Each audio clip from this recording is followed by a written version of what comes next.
Good morning, Card Communities. RJ back with another video, so let's get to it. Today's random Mike Schmidt item of the day from 1986, the box set edition of the Woolworths department store.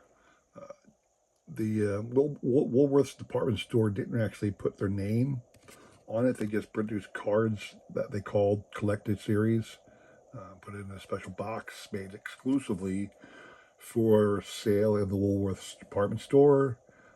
Put all the best players in there. This one, nice mustard yellow, shades of the 1991 Fleer.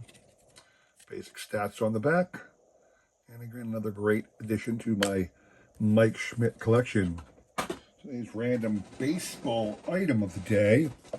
Interesting thing here, this is a card from a reprint set that I got from the 1910, 1912 Plowboy Tobacco reprint. It says right here, reprint 1992. The typical Plowboy back looked like this. It didn't have the name of the player or anything on the back. Down here, it just listed the player's last name, Block. In this particular case, the Plowboy highlighted the two Chicago teams, the White Sox and the Cubs. Mr. Block is a White Sox. Now, why did I pick him?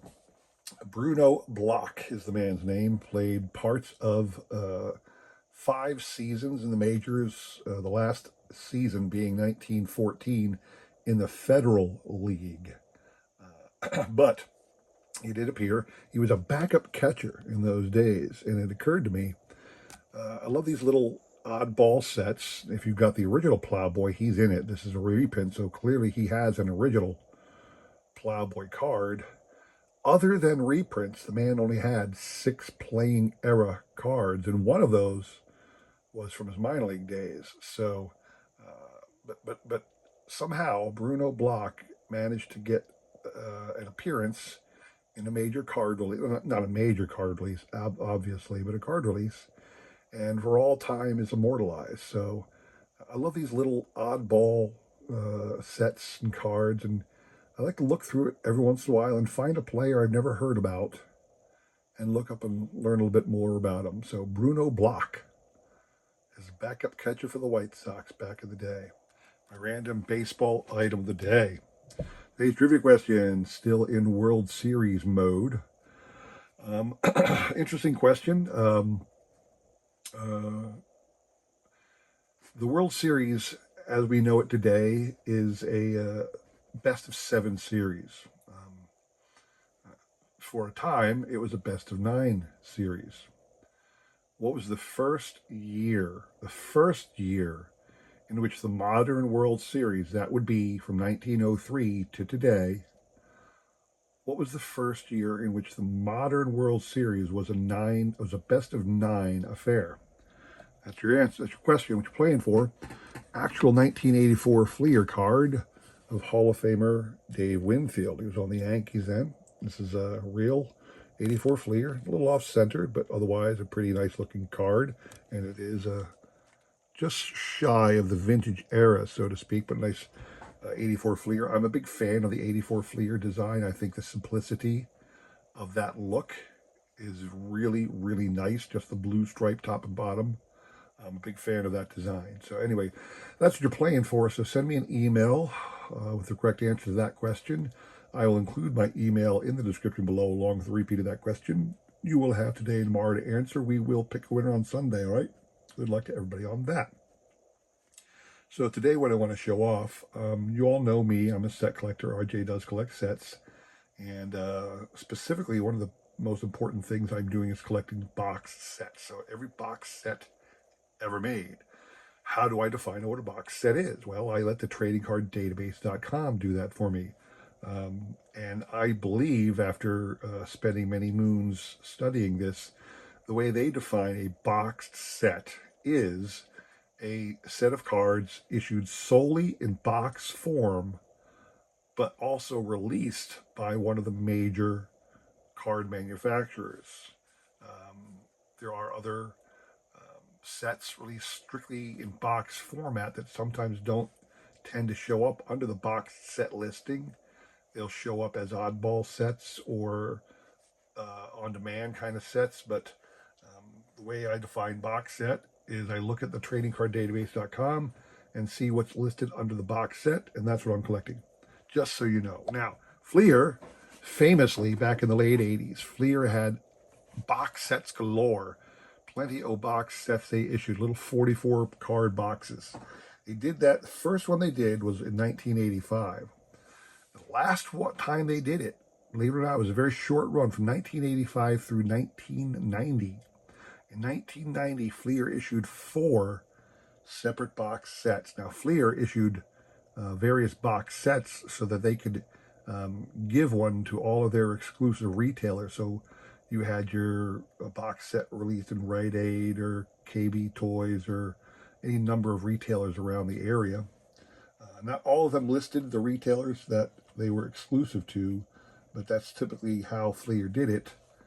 And in 1990, they issued their last 4 box sets, one of which I want to show off today. Last one, and this is the last one alphabetically in 1990 under the tradingcarddatabase.com for Fleer. So technically, this is the last one labeled the Fleer League Leaders of 1990. End of an era, so to speak, the last Fleer box set. And if you see what you got here, 6 logo stickers and 44 trading cards. So 1990 stickers looked like they did for most years. Panel cards of 4, and then team logos specific cards. So that's what you'd get inside your boxed set. You know, nothing special. On the back that year were some quizzes. So let's look at the Phillies quiz. That'll be funny. They're fun. Here we go. The answers are down here at the bottom. So, okay.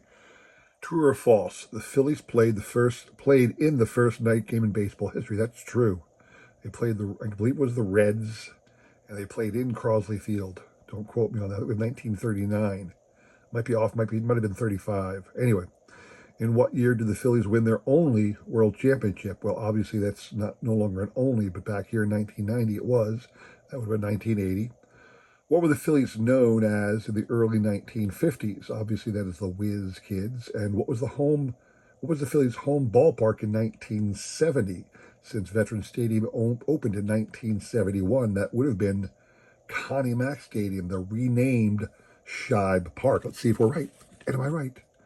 True versus Cincinnati in 1935. I was right, 35. 1980, the Whiz Kids, Connie Mack Stadium. Who knows this trivia? Woot woot, especially the Philly trivia.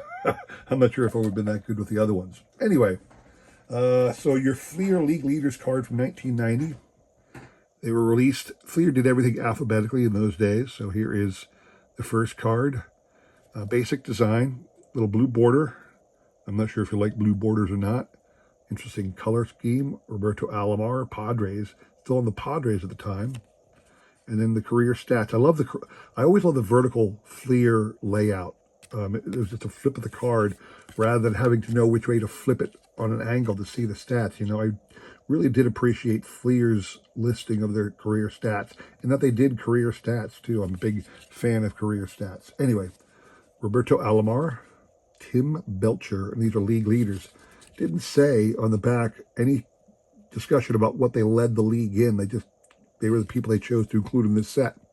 George Bell, Wade Boggs, Jose Canseco, Will Clark. Obviously, these are the big stars of baseball in the year and era that they released these sets.